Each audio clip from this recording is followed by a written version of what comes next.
1,285 of these built, so it's a little bit of a rare car. Cadillac LaSalle Club estimates that somewhere between 200 and 250 of these still exist in the world. A lot of these cars, unfortunately, in the old days, leaked and rusted out, and a lot of them went to the crusher. So by default, they've become somewhat of a rare car.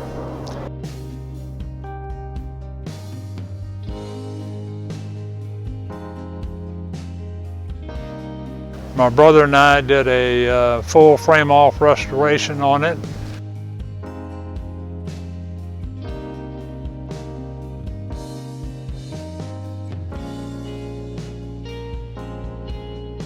The car is a little over 19 feet long, which in this day and time is an interesting challenge because most garages are 20 feet deep.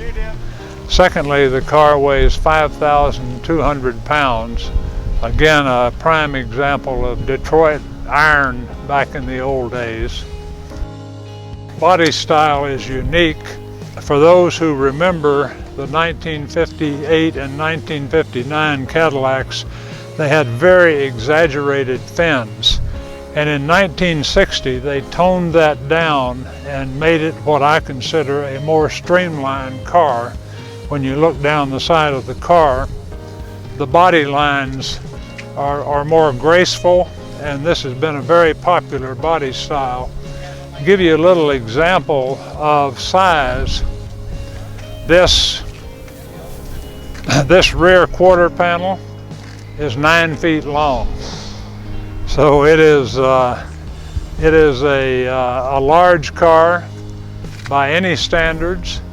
The engine is a 390 cubic inch Cadillac engine with triple carburation.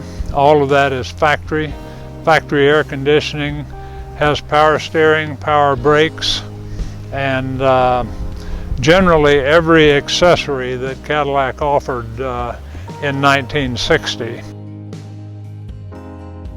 The interior is all leather, and all of this has been redone, and it has two different textures as was originally, and the color is all the original color of the interior, as is the dash, as is the body.